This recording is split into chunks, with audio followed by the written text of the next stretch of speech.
pleasure to be here. And thanks also to Canon to arrange and sponsor the production of this roundtable.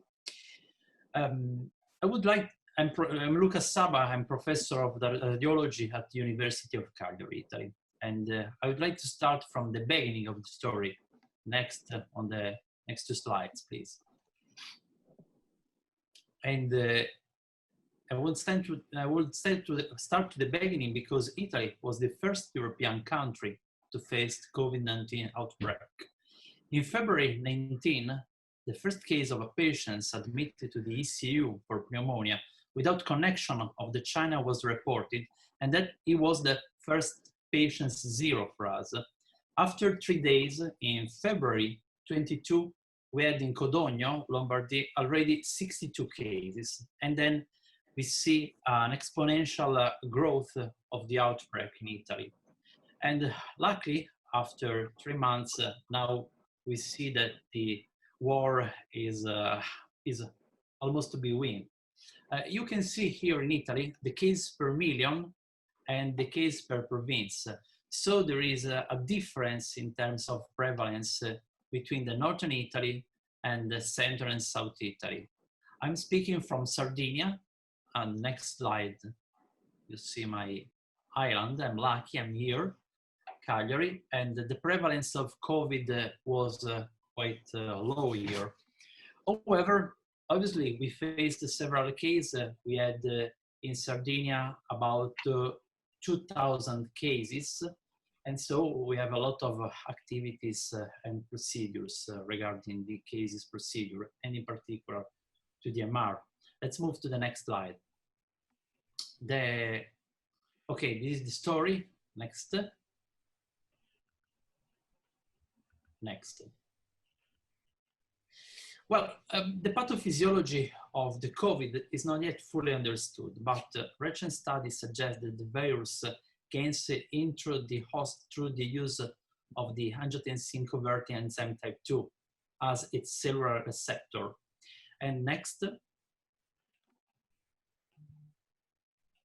This is a membrane-bound monocarboxy peptidase, and it is represented in several human cells, in particular in the type 2 pneumocystis, but also in the kidneys, the cardiomyocytes, coronary pericytes, and also in the endothelial cells. Next.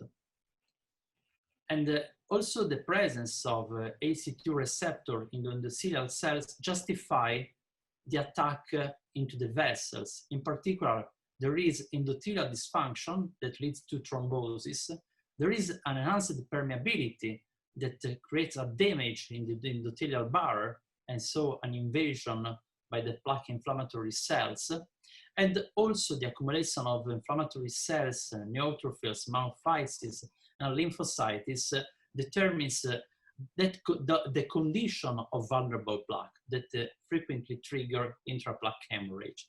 You see in these slides the normal plaque and a plaque with activity triggered by all those, this cascade. These blue dots are inflammatory cells. Next slide. So there are evidences that there is a microvascular damage. The COVID acts as a vascular virus, and so there is a vascular thrombosis within the vessel. This is a paper we published 1 month ago, and there is the demonstration in autopsy analysis published in the New England Journal of Medicine. Next slide. And this is the case of a lung of a patient died because of COVID, and if we look at the lung, we see the vessels, and if we look at the next slide, we can see the presence of microthrombi. So there is a series of activities that determine microthrombosis and endothelial damage, because it's not only matter of presence of thrombosis, but also an infection. So there is an endothelitis with inflammatory cells. See next slides with a very interesting publication published in Lancet that show the endothelitis. These are microscope electronic pictures, and you see the virus within the endothelial vessels. Next slide. It's interesting to observe that there are differences according to the age, because in the pediatric, next, this virus determines in particular Kawasaki-like disease. So there is an effect in terms of inflammation, whereas the prothrombotic activity determines more frequently the presence of stroke. And it's interesting, it seems to be more frequent the presence of stroke in young patients. Next slide. If we look at the general vascular area, there is the lesion and the attack of myocardium, but the next speaker will speak about that. But if we speak about vessel imaging, we have also carotid artery, aorta, and the MR plays a key role in all these areas. In particular, if you speak, for example, in plaque imaging, MR is considered the gold standard for the detection and characterization of vulnerable plaque, and the same is for the aorta. Next slide. And these are some papers that better focus on these fields. Next. And this is an image of an intraplaque hemorrhage in a carotid artery obtained with magnetic resonance. Next slide. Interestingly, there is a high prevalence of neurological disease in patients affected by COVID-19. This is the results of a recently published meta-analysis, multi-center study published in Radiology. This is the Italian experience. And we found a prevalence of neurological disease that is about 22%.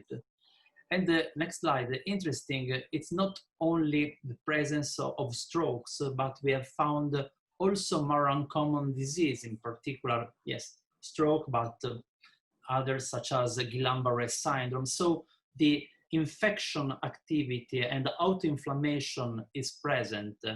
Next slide. Other colleagues showed also that there is an increased prevalence of hemorrhage. So there is an imbalance between procoagulation, anticoagulation, likely in the COVID. And obviously, this type of pathology, cerebral microbleeds, can be found only by using magnetic resonance. We cannot identify such small leakage of blood by using CT. So for the diagnosis of this condition, the use of MRI is mandatory. Next slide. MRI is important not only for the first diagnosis of some types of pathology, but also for the assessment in the follow-up on patients affected by COVID. If we have to monitor the evolution of these pathologies in the vascular and in the neuro area, it's not possible to do if we not use MR, obviously, but I think we will speak about that in the next part of our discussion. We need to tailor our protocols and our procedures. Next slide.